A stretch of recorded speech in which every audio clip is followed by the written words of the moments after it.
Hello दोस्तों, आज हम पढ़ेंगे क्लास 11th का 12वां चैप्टर निर्देशांक ज्यामिति की प्रश्नावली 12.3। तो आइए देखते हैं प्रश्नावली 12.3 का पहला क्वेश्चन। देखिए पहला क्वेश्चन क्या बोला हुआ है।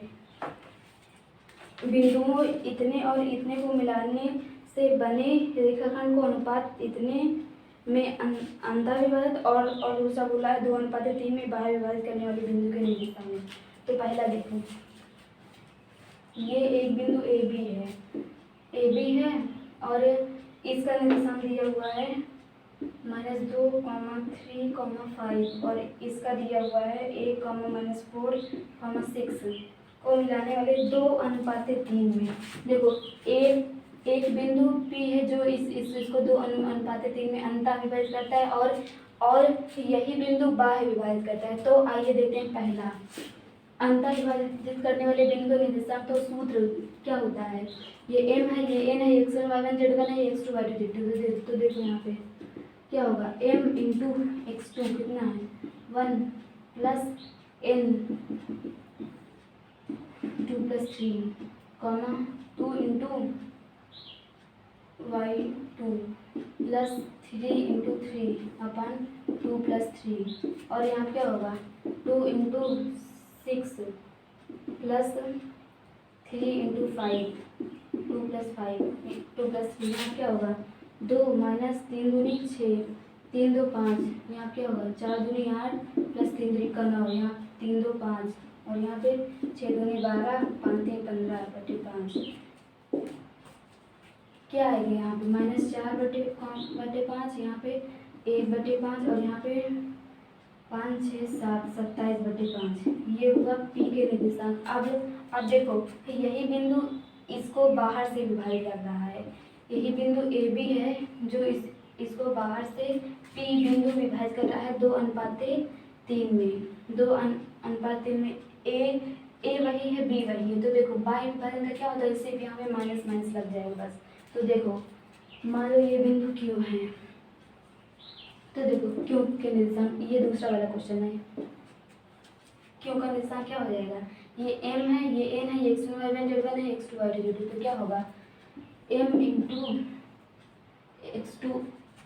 अब बाहर विभाजित कर रहा है तो ये यहाँ पे माइनस हो जाएगा और 3 इंटू -2 अपन क्या होगा 2 - 3 और यहाँ पे होगा 2 इंटू -4 -3 इंटू 3 2 - 3 और यहाँ क्या होगा 2 इंटू 6 -5 इंटू 3 क्या होगा 2 - 3।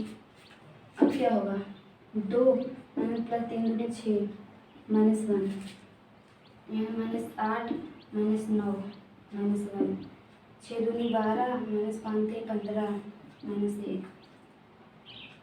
देखो 6 7 8 8 मतलब -8 यहाँ पे 8 का 16 17 17 -17 -17 और यहाँ पे 12 है ना, ये 12 में से एक है -3 कट गया 3 + 3। तो ये क्योंकि निर्देशांक हो गए। तो दूसरा क्वेश्चन हम लोगों का समाप्त हो गया। चलते हैं दूसरे क्वेश्चन में। पहला क्वेश्चन समाप्त हो गया, दूसरे क्वेश्चन में देखिए क्या बोला हुआ है।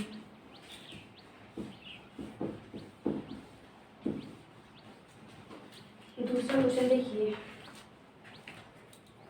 देखिए दूसरा क्वेश्चन दिया गया है कि बिंदु P Q R संरेख है। वह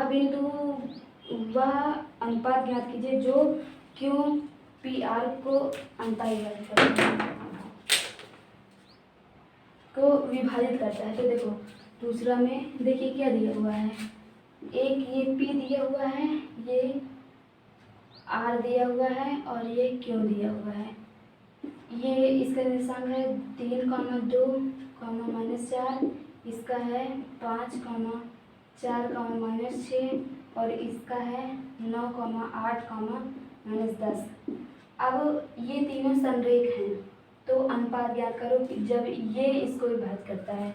तो मान लो कि ये जो बिंदु P Q है वो P R को के अनुपाते 1 के अनुपात में अंता विभाजित कर रहा है। तो अब क्यों का निर्देशांक निकालो, मतलब इसमें दिया गया है लेकिन इसमें निकालेंगे अंता विभाजित का। तो देखो क्या होगा, ये m है, ये n है, x1 z1 है, x2 z2, क्या होगा k into 9 plus 1 into 3 upon k plus 1 और comma k into 8 plus 1 into 2 k plus 1 और क्या है k into -10 plus 1 into -4 upon k plus 1, ये हुआ। अब देखो यहाँ पे 9k प्लस 3k प्लस 1, यहाँ पे 8k plus 2k plus 1 -10k -4k plus 1। अब देखो जो इसका निर्देशांक है वो दिया हुआ है 5 4 -6। अब देखो ये x है, y z है, x y z, तो x x के बराबर, y y के बराबर, z z के बराबर। यहाँ देखिए k प्लस 1 ये 5 है। देखो अब इसमें से k की वैल्यू निकालो, देखो क्या होगी, ये इधर भाग में इधर आएगा गुणे में 5k प्लस 5, तो यहाँ से क्या हो जाएगा 4k, यहाँ क्या हो जाएगा 2, तो यहाँ से क्या हो k की वैल्यू 1/2 नीचे। तो देखो जो q है वो रेखाखंड पी आर को 1:2 में अंता विभाजित कर रहा है, अंता विभाजित कर रहा है। देखो अगर यहाँ पे माइनस हो जाता तो वो बाह्य विभाजन होता, अब वो प्लस है तो वो अंता विभाजन कर रहा है। तो दूसरा क्वेश्चन समाप्त हो गया। अब चलते हैं तीसरे क्वेश्चन में। तीसरा क्वेश्चन में भी यही करना है। तो देखो तीसरा क्वेश्चन देखिए क्या बोला हुआ है, बिंदुओं इतने और इतने को मिलाने वाली रेखाखंड ZX YZ तल द्वारा जिस अनुपात में विभक्त करता है उसे ज्ञात करो। तो देखो तीसरा है, मान लो ये P और ये Q है, इसका निर्देशांक -2, 4, 7 है और इसका कितना है 3, -5, 8 है, को मिलाने वाले y क्या है YZ तल, मतलब कि इसमें कोई भी बिंदु का निर्देशांक किस रूप में होगा। देखो यहाँ पे x नहीं है ना, यहाँ पे x, तो यहाँ पे x की वैल्यू 0 हो जाएगी, 0, y, z इस रूप का होगा। तो देखो जो बिंदु होगा यहाँ पे बिंदु होगा, मान लो यहाँ पे a रहा होगा, ये बिंदु 0, y, z इसको k अनुपात 1 में विभाजित कर रहा है। तो यहाँ पे यही बताना है कि बिंदु A क्यों P क्यों को किस अनुपात में विभाजित कर रहा है। तो देखिए मान लेते हैं कि k अनुपात 1 में विभाजित कर रहा है, तो यहाँ से a का निर्देशांक निकालो, अंतर विभाजित करने वाले बिंदु के निर्देशांक, और ये m है, ये n है, x1 y1 z1 है, x2 y2। तो देखो k इंटू 3 प्लस 1 इंटू -2 अपन क्या होगा k प्लस 1, यहाँ पे k into -5 plus 1 into 4 k plus 1, k into 8 plus 1 into 7 k plus 1, क्या होगा 3k -2 अपॉन k प्लस 1, यहाँ क्या होगा -5k plus 4k plus 1, 8k plus 7k plus 1, ये होगा। अब देखो जो a है यहाँ पे a का निर्देशांक कितना है, 0 y z, तो यहाँ पे लिख दो 0 y z। तो देखो ये x है, ये y है, z है, ये x है, y है, z है, तो यहाँ पे x के बराबर हो जाएगा, y के बराबर, z के बराबर, क्योंकि यहाँ पे बराबर निशान है। तो 3k -2 अपॉन k प्लस 1 बराबर 0। तो देखो यहाँ से k की वैल्यू निकालो, ये इधर भाग में इधर जाएगा गुणे में, तो पूरा 0 हो जाएगा। यहाँ से जो k की वैल्यू आई 2/3। तो जो a है वो PQ को 2:3 में अंतः विभाजित कर रहा है। देखो अंतः विभाजित हम लोग कैसे जानते हैं कि अंतर विभाजित कर रहे हैं? अगर यहाँ पे माइनस है तो बाहर विभाजन होगा, अगर प्लस है तो अंतर विभाजन। तो हम लोगों का तीसरा क्वेश्चन समाप्त हो गया। अब चलते हैं चौथे क्वेश्चन में। तो इसको इरेज कर रहे हैं पहले।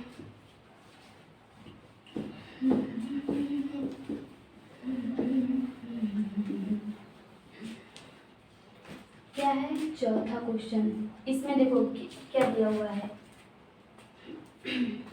विभाजन सूत्र का प्रयोग करके दिखाइए कि बिंदु ए बी तथा सी संरेख है। देखो ये ए है, ये बी है, ये सी है। ए कितना दिया हुआ है 2, -3, 4 और बी कितना दिया हुआ है -1, 2, 1 और सी कितना दिया हुआ है 0, 1/3, 2। अब यहाँ पे विभाजन सूत्र का प्रयोग करके दिखाना है कि ये संरेख है। तो देखो मान लेंगे यहाँ पे जो बिंदु बी है वो रेखाखंड ए सी को के अनुपाते 1 में अंतर विभाजित कर रही है, मतलब विभाजित कर रही है। तो बी का निर्देशांक निकालो, भले दिया हुआ है लेकिन बी का निर्देशांक निकालेंगे।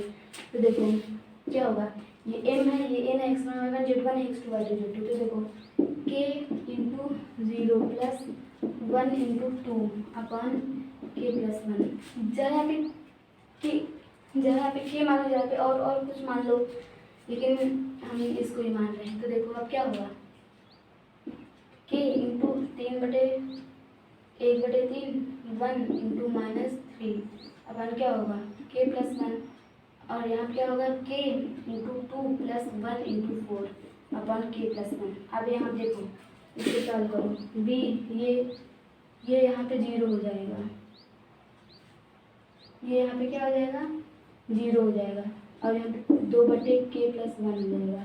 यहाँ पे k/3 माइनस प्लस माइनस, यहाँ पे कैसे आया प्लस रहेगा ना, यहाँ पे ये माइनस हो जाएगा, यहाँ पे -3/k प्लस 1। यहाँ कितना आएगा 2k प्लस 4k प्लस 1।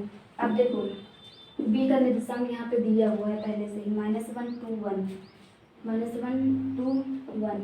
तो x y z के बराबर होगा, तो इसको इसके बराबर दिखाते हैं और इसको दिखा के किसका k का मान निकालेंगे। ये गुणे में इधर जाएगा, ये भाग में इधर जाएगा, गुणे में -1 इधर जाएगा तो 3 होगी, इधर जाएगा 3 हो जाएगा। जो k की वैल्यू आएगी, देखो इधर 3 हो जाएगा, जो k की वैल्यू आएगी -3 हो जाएगी। अब देखो k की वैल्यू -3 आई कि नहीं आई। अब देखो k की वैल्यू -3 को उठाकर y और z में रखेंगे, देखेंगे कि ये इन y और z की वैल्यू बिंदु b में y और z की वैल्यू बराबर है कि नहीं। अगर बराबर होगी तो ये दो तीनों संरेख होंगे, नहीं होगी। देखो ये इसके बराबर होना चाहिए, ये इसके बराबर होना चाहिए। -3 रख के देखो k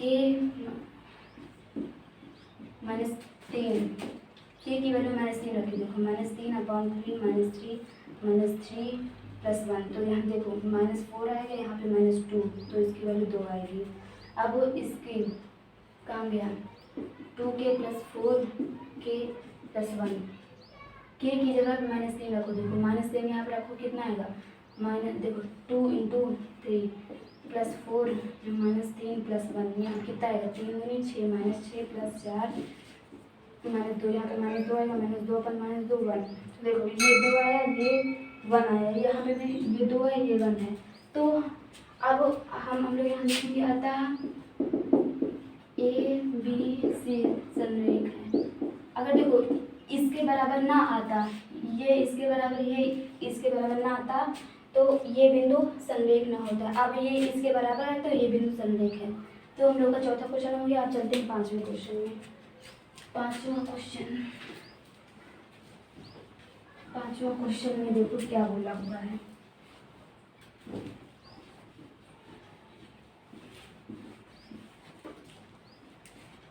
देखिए पांचवें क्वेश्चन में क्या बोला हुआ है, P और Q को मिलाने वाली रेखाखंड PQ को समत्रिभाजित करने वाले बिंदु के निर्देशांक। तो देखो कौन सा है, पांचवा क्वेश्चन है ना। तो देखो ये बिंदु P है और ये बिंदु Q है। P पी के निर्देशांक कितना दिया हुआ है 4 2 -6 और क्यू कितना दिया हुआ है 10 -16 6 ये दिया हुआ है। पी क्यू को समत्रिभाजित करने वाले बिंदु का निर्देशांक मतलब समत्रिभाजित मतलब क्या होता है समत्रिभाजित मतलब समान 3 भागों में बांटने वाले बिंदु के निर्देशांक। समत्रिभाजित मतलब समान 3 भाग, 3 भागों समान है तो एक ये हो गया 2 एक ये हो गया, मान लो ये ए हो ये बी हो तो देखो अगर ये अगर ये 1 यूनिट होगा तो ये भी 1 यूनिट होगा, ये भी ये 1 होगा तो ये भी 1 होगा। तो देखो अगर ए का निर्देशांक निकालेंगे तो ये पी क्यू को 1:2 में देखो 1 और 2 तो ये 1:2 में अंतर्विभाजित करेगा। तो देखो अब यहाँ पे बिंदु ए रेखाखंड पी क्यू को 1:2 में अंतर्विभाजित करेगा तो इसका निर्देशांक क्या होगा अंतर्विभाजित करने वाले बिंदु का निर्देशांक ये देखो ये m है ये n है ये x1 y1 z1 है ये x2 y2 z2 है। तो देखो 1 × 10 + 2 × 4 अपन 1 + 2 यहाँ पे 1 × -16 + 2 × 2 अपन 1 + 2 और यहाँ क्या होगा 1 × 6 प्लस क्या 2 × -6 अपन 1 + 2 क्या होगा यहाँ पे सॉल्व करो इसको 10 4 दूनी 8 बटे 3 यहाँ क्या होगा 16 -16 + 4 यहाँ क्या तो 3 6 -12 बटे 3 क्या होगा यहाँ पे 18 3 6 18 यहाँ पे होगा -2 3 चौक 12 और यहाँ कितना होगा -6 तो 3 दूनी 6 तो जो ए का निर्देशांक होगा वो 6, -4, -2 होगा।